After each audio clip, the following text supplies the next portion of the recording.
오늘은 지난번에 완성한 앰프를 실제 작동 중인 상태에서 한번 회로를 들여다보도록 하겠습니다. 지난 10개의 동영상에 거쳐서 단순하게 조립하는 것만 보여드렸는데, 조립만 하고 아무 문제 없이 써도 재밌지만 이게 어떻게 작동하는 건지, 그리고 혹시나 고장이 났을 때 자기가 조립한 거를 전혀 고치지도 못하고 멍하니 바라보고만 있으면은 얼마나 답답할까요? 전원을 켰고요. 한 가지 안전에 대한 당부를 좀 드리고 싶습니다. 고전압의 전압이 지금 안에 흐르고 있습니다. 전기가 들어오고 있고요. 실제로 작동이 되는 상태예요. 혹시라도 자신 없다 그러시는 분들은 하지 마십시오. 이거를 정말 위험합니다. 이거는 정말 안전 상태가 확보되고, 그리고 안전에 대한 지식이 어느 정도는 있으신 분들만 이 작업을 한번 해보시기 바랍니다. 일단 멀티미터가 당연히 필요하고요. 멀티미터 없이는 뭐 테스트를 할 수가 없어요. 검은색 선은 샤시에다가 이렇게 붙일게요. 샤시가 아까 그라운드로 다 연결을 했기 때문에 샤시를 기준점으로 모든 전압을 재면 됩니다. 평활회로라는 부분이 이 부분이에요. 회로도에서 보면은 이게 뭐 240V가 정류관, 뭐 다이오드죠. 요즘엔 다이오드 많이 쓰는데, 플러스 볼록볼록한 전압이 여기로 이렇게 출력이 되게 됩니다. 마이너스의 성분은 여기서 없어졌어요. 그러니까 이 사인파에서 밑에 부분은 이렇게 위로 쳐 올라가게 되는데, 이게 직류는 아니거든요. 직류는 일정하게 쫙 전압이 나와야지 직류지 않습니까? 그렇기 때문에 이 평활회로를 통해서 전압이 시간에 따라서 전압이 일정하게 쭉 나오도록 하는 전압 레귤레이션, 스무딩 서킷, 평활회로라고 하죠. 그래서 여기에 품질에 따라 가지고 얼마나 깨끗한 DC가 나오느냐가 판별이 되겠죠. 그러니까 240V를 6Z4 진공관으로 1차 정류를 했을 때 251V가 나오고, 여기 써 있잖아요. 그리고 평활회로를 거친 후에는 좀 더 떨어져서 247V가 나온다고 써 있습니다. 한번 찍어보면 되죠. 고전압 관련된 회로를, 특히나 이렇게 조밀조밀한 거를 측정하실 때는 여기 프로브가 이게 길면 안 돼요. 사실 프로브가 양쪽이 이렇게 생긴 거였는데 제가 여기를 수축 튜브로 몇 겹을 이렇게 감싸놨습니다. 왜냐하면은 이게 찍다가 이 프로브가 길면은 자기도 모르게 딴 데를 탁 같이 찍는 경우가 있어요. 평활회로로 입력되는 251V를 한번 찍어볼게요. 여기서 5번 핀에서 나와가지고 일로 들어가는 신호였죠. 그래서 DC로 놓고 찍어보시면은 242V가 나옵니다. 자꾸 안전사항을 자꾸 말씀드리게 되네요. 찍으실 때 이렇게 잡고 찍으시다가 정말 재수없이 뭘 하나 이렇게 손을 만지게 되면은 감전입니다. 전류가 흘러버리죠. 양손을 통해서. 그렇기 때문에 웬만하면은 한 손은 주머니에 넣고 꺼내지 마세요. 한 손만 갖고 작업을 하십시오. 242V. 여기는 251인데 왜 242V가 나올까요? 여러 가지 가능성이 있겠지만은 제 생각에는 이 회로는 230V 기준으로 설계가 된 것 같아요. 트랜스포머에서 240V 전압이 나와야지 되는데, 트랜스포머에서 나오는 걸 한번 찍어보겠습니다. 트랜스포머에서 나오는 전압, 여기 240V요. 요거 찍어보면 되겠죠? 안 나오죠? 왜 안 나올까요? 이게 교류로 바꿔서 찍어야 됩니다. 아직까지 여기 교류잖아요. 다 꼬아 놓았잖아요, 교류를. 교류 모드로 놓고 찍으면은 217, 18. 그러니까 여기서 보여지는 240이 아니고 실제로는 217, 18V가 나온다. 그러면 이 회로가 비정상적인 거 아닌가? 220V용으로 이걸 바꿔 쓰던가, 아니면 뭐 슬라이닥스, 뭐 베리악 같은 거를 써가지고 이런 거를 바꿔야 되는 적잖아. 안 그래도 제가 집에 있는 베리악을 지금 테스트를 해볼까 좀 고민하고 있다가 귀찮아서 그냥 안 했는데요. 중요한 거는 이 전압이 아니고, 이 전압도 중요하겠죠. 이 전압보다는, 근데 실제로는 이 전압을 쏴주는데 여기에 실제 우리 중요한 신호를 증폭해야 되는 부분이 이쪽이잖아요. 이 부분에 전압이 제대로 나오느냐가 어떻게 보면 더 중요한 거죠. 설계 전압을 보면은 여기도 중간중간 전압 125V, 1V, 여기 11V 뭐 써놨어요. 이렇게. 그러니까 여기 전압들을 한번 찍어봤을 때 이 전압이 나오면은 이건 좀 안 맞지만은 어쨌든 여기 설계된 대로 전압이 나오니까 오케이구나 라고 생각할 수 있겠죠. 여기 247V라는 전압이 일로 쭉 가서 36K를 거쳐서 210V가 나오는지 한번 볼게요. 출력 전압은 요 빨간 선이었죠. 빨간 선이 여기 2번 핀으로 들어가서 저항을 하나 거칩니다. 36K. 이 저항이죠. 이 저항. 36K를 거쳐서 7번 핀으로 오는데 여기 전압을 재보면은 DC입니다. 여기서부터는 DC. 212V가 나옵니다. 212V. 212V면은 여기에 210V, 212V, 거의 똑같네요. 오케이.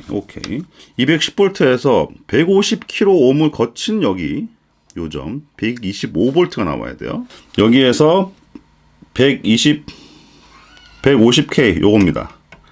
이거를 거친 후에 전압은 125V가 나올까요? 안 나올까요? 찍어볼게요. 조심스럽게. 이거 여기 하면은 약간 스피커에서 찌직 소리가 날 거예요. 뭐 상관없습니다. 128V, 125, 128. 제가 볼 때는 뭐 5차 안에 드는 아주 좋은 값이라고 생각합니다. 6N2 진공관. 6N2라고 하면 이 가운데 진공관을 말하는 거죠. 가운데 진공관은 쌍으로 두 개가 들어있어서 레프트 라이트를 둘 다 쓰고, 그리고 6P1이라는 진공관은 파워 진공관인데 이거는 왼쪽 오른쪽을 따로따로 쓰는 겁니다. 3번 또는 8번 레프트 라이트겠죠. 3번 또는 8번의 전압이 1V가 나오는가 볼게요. 3번 또는 8번 여기겠네요. 1.015V 아주 정상입니다. 또는 8번 1.007. 오우, 완벽하죠. 여기는 바이어스 전압이라고 합니다. 이 진공관이라는 게 작동을 하려면은 일단 열을 가해주고요. 4번, 5번 핀으로 히터죠. 열을 가해주면은 여기에 어떻게 보면 이게 음극판이에요. 이 판에서 전자들이 막 방출이 됩니다. 예전에 에디슨이 이거를 처음에 발견하고 이게 도대체 뭔가 하고 죽었어요. 그 다음에 과학자들이, 그 사람 이름 뭐더라? 하여튼 그 사람이 전자가 방출이 돼가지고 그거를 이용해서 진공관을 만들어낸 겁니다. 근데 전자를 한 곳으로 당겨야 되겠죠. 그 당기기 위해서 이 위에 플레이트라고 하는데 여기에다가 고전압을 걸어주는 거예요. 플러스 전압을. 그럼 전자들이 방출되면서 일로 빵 튕겨 나가겠죠. 그럴 때 신호를, 그리드라고 하는데요. 신호를 그 사이에다가 주기 시작합니다.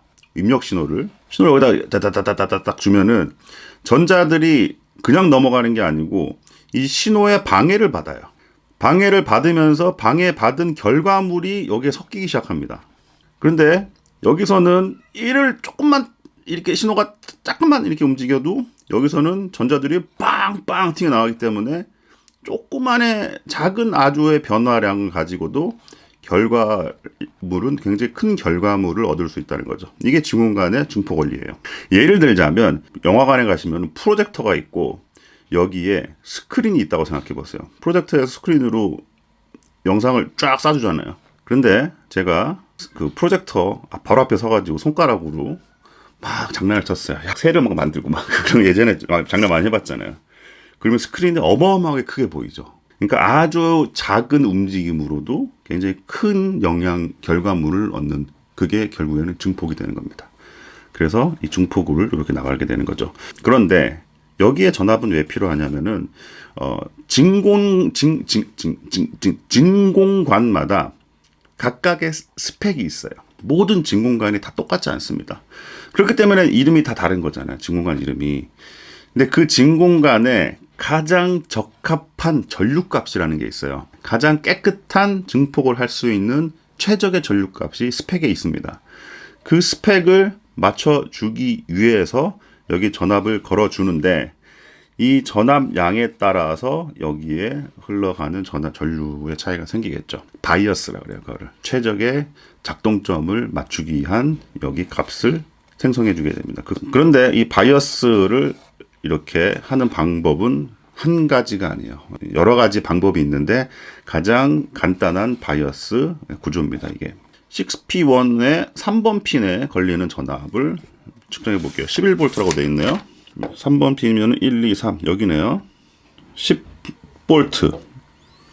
여기는 3번 핀. 조금 이거보다는 적게 나오긴 하지만은 제가 볼 때는 뭐 작동점에는 큰 문제는 없는 것 같습니다. 재미있는 실험을 하나 해보겠습니다.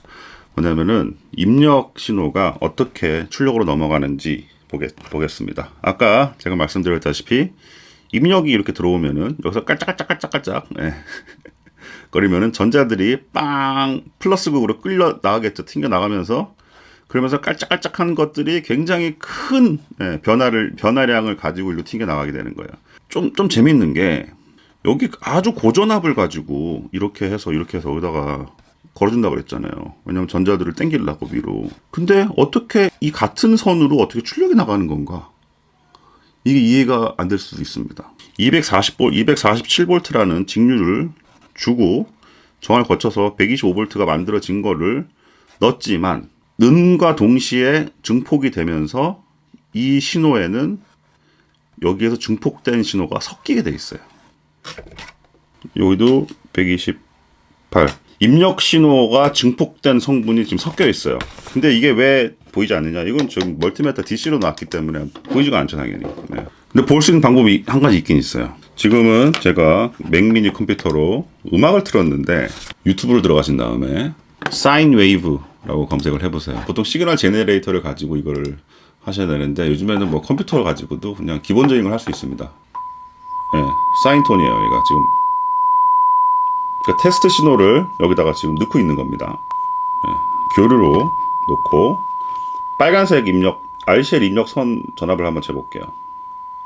이게 지금 제 맥미니 컴퓨터에서 출력되는 사인 웨이브의 전압이에요. 라고 되는 0.2V라고 보겠습니다. 0.2V가 일로 들어오고 있어요. 시끄러. 0.2V가 들어와서 2번과 7번으로 들어간 다음에 1번과 6번에서 증폭이 돼서 나간다 그랬어요. 자, 1번 증폭된 곳에 한번 전압을 찍어 보겠습니다. AC로 놓고 찍어 볼게요. AC로 놓고. 자, 왼쪽 채널이네요. 지금 소리가 없죠. 왜냐하면은 지금은 볼륨을 죽여놨으니까 지금 공간에 들어간 신호가 없는 거예요.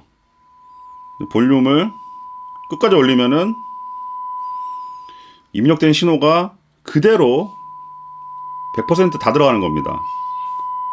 네. 1.8V. 아까 0.2였으니까 1.8이면은 한 10배. 대충 10배. 10배가 6N2 지금 공간에 6번에서 지금 증폭이 된 겁니다. 그런데 AC는 10배가 증폭이 됐고 근데 여기는 DC 성분까지 같이 갖고 있어요. 그러니까 굳이 이거를 그림을 그리자면 입력은 아주 자그마한 요만큼의 신호가 들어왔는데 증폭이 되고 나서 보니까 커졌어요. 이렇게 아까 10배가 커졌다고 그랬죠 제가. 10배가 커졌는데 125V DC가 같이 갖고 있어요. 이 얘기는 뭐냐면은 125V 위에서 이렇게 출력이고 있는 거예요. 근데 다음 증폭단으로 넘어갈 때는 항상 DC 성분을 넘겨주면 안 돼요. 우리가 결국에 원하는 거는 큰 AC 성분을 원하는 거기 때문에 증폭단을 넘어갈 때는 항상 그 성분을 제거를 해야 됩니다. 그 제거하는 기능을 바로 0.33 마이크로페럿의 캐패시터가 하는데 이 캐패시터의 이름을 보통 DC 블로킹 또는 뭐 커플링 이런 말을 쓰는 거예요. DC 블로킹이라는 말은 이 직류 성분을 블로킹한다. AC만 넘겨준다. 또는 커플링이라는 말은 이런 개인 증폭단 중간을 커플링해주는 용도로 쓴다. 근데 결국에 커플링의 용도의 가장 큰 핵심은 DC를 제거하는 겁니다. 되게 재미있는 일러스트를 하나 봤는데 커플링 이 캐패시터가 있으면은 DC는 막히고 AC는 이렇게 넘어간다. 이런 커플링 캐패시터를 지나서의 전압도 한번 재볼게요. 커플링 캐패시터가 지나서 여기 파워관 7번으로 들어가죠. 7번 볼륨을 맥스로 올렸을 때 1.8V 아까랑 똑같습니다. 그런데 DC로 한번 해볼게요. DC로 놓고 측정을 해볼게요. 아까 여기에서 128, 125V가 측정이 되는데 자, DC는 커플링 캐패시터를 지나갈 수가 없다 그랬죠. DC를 커플링 캐패시터 후에 재보면은 보시는 바와 같이 전압이 거의 나오지가 않습니다. 그러니까 커플링 캐패시터의 역할을 제대로 지금 하고 있는 거죠. 참고로 캐패시터는 회로에 여기서만 캐패시터를 쓴 게 아니고 여러 군데에서 캐패시터를 썼습니다. 평활 회로의 캐패시터를 한번 볼게요. 얘의 캐패시터의 역할과 반대의 역할이에요. DC를 막았죠. AC만 흘려보내줬습니다. 근데 여기는 보세요. 얘는 AC를 막고 DC를 흘려보내줬어요. 캐패시터는 연결하는 방향에 따라서 반대가 됩니다. 직류로 이렇게 연결이 되면은 DC 블로킹이 되는 거고요. DC를 막아주는 거고, 한쪽 발이 이렇게 그라운드에 붙는 병렬 연결이 돼 있을 경우에는 AC를 블로킹 해주는 역할을 해주는 거예요. 그래서 이런 캐패시터와 저항을 가지고 뭘 만드느냐? EQ를 만듭니다. 이 값에 따라 가지고 얼마큼 넘겨주냐 뭐 이런 상관관계가 있거든요. 그래서 주파수가 달라져요. 그래서 그 주파수를 잘 활용을 하면은 EQ를 만들 수 있거든요. 뭐 대표적으로 뭐 그 정도 전압을 측정을 해보시면 될 것 같고, 만약에 어디가 고장 났다, 안 된다 했을 때는 아까 그 전압 측정 포인트를 재보는 거죠. 여기서부터 재보는 게 좋을 것 같아요. 전압은 나오는지, 251V 정도 나오는지, 그 후에는 뭐가 나오는지, 가서는 뭐가 나오는지, 뭐가 나오면 왜 안 나올까? 물론 뭐 이게 망가졌을 수도 있고, 아니면 나오긴 나오는데 전압이 여기서 만약에 아예 안 나온다 그러면은 뭐 316K가 망가졌을 수도 있고 그렇겠죠. 나오긴 나와요. 그러는데 값이 이상해. 그러면은 요 33 마이크로페러 요게 이상할 수도 있고, 요게 뭐 여기도 여기까지는 다 정상인데 이게 안 나온다 그러면 150K가 이상할 수도 있고, 뭐 여러 가지 생각할 수가 있는 점들이 있죠. 그렇기 때문에 일단 만드는 거에서만 그치면은 나중에 문제가 발생했을 때 해결을 못해요. 버려야 됩니다. 만드는 값보다 고치는 값이 더 들 수가 있습니다. 다시 한번 말씀드리지만 위험한 작업입니다. 이거 특히 프로브 긴 상태에서 잘못 찌르다가 이게 또 긴장을 하게 되면은 프로브를 되게 힘을 줘서 누르게 돼요. 누르다가 빵 튀어나가면서 프로브가 길기 때문에 옆에를 같이 딱 하면서 쇼트가 파박 하고 나는 경우가 생깁니다. 그 부분을 굉장히 조심하시는 게 좋습니다. 저희 집에 전압은 얼마나 잘 들어오는지 한번 볼까요? 216V 들어오네요. 정상입니다. 약간 여담인데 이런 키트 제작을 입문자분들한테 추천하지 않으시는 분들도 많더라고요. 그분들이 하는 말씀도 이해는 갑니다. 이런 회로는 이렇게 완성된 거를 해서 하는 거는 조립밖에 안 된다. 실제로 하나하나를 따져가면서 공부하고, 나 때는 말이야 또 나와요. 그럼 바로 또 옛날에 뭐 세운상가, 용산도 아니 세운상가야. 용산을 뒤져가면서 부품을 사고, 뭐 절곡집에 가서 케이스를 만들고, 커팅을 하고, 드릴질을 해서 뚫고, 근데 좀 솔직히 말씀드려서 저도 그렇게 했어요, 예전에. 그런데 그런 식으로 모두가 접근해야 된다면은 진공관 앰프 동호인들은 늘질 않을 거예요. 점점점 줄어들 수밖에 없습니다. 그게 쉽지 않아요. 의욕이 있어야 되고 정보도 있어야 되고 시간과 돈을 다 투자를 해야 됩니다. 이런 키트를 제작을 먼저 해보고 한번 만들어 보면은 알게 모르게 굉장히 많은 지식들을 알게 돼요. 선을 왜 꼽을까? 아, 이게 히터가 이렇게 들어가는구나. 선은 얼마 정도가 필요하고, 이런 소자들은 이런 식으로 이렇게 부품이 들어가고 어떻게 꼽고, 그리고 나서 관심이 가면 더 공부하고 이렇게 그 다음 단계로 넘어갈 수가 있다는 거예요. 그리고 관심이 안 가면 그냥 하나 만들어보고 끝내면 되잖아요. 뭐 굳이 이거를 평생 내 직업으로 가져갈 것도 아니고. 엘리트 체육이라고 하잖아요. 그러니까 뭔가를 배우기 시작하려면은 아주 기초부터 다 쌓아 나가야지.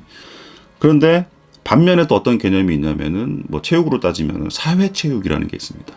그러니까 동호인으로서 그냥 누구든지 가서 즐길 수 있는, 그러니까 문턱이 낮은 거죠. 누구나 가서 즐기고. 근데 거기 그만큼의 그 사회 체육이 많이 발달이 돼 있으니까 거기에서 관심을 가지고 그 다음 단계로 넘어가는 사람들이 전문화돼서 좀 잘 나가는 사람들이 나오는 거죠.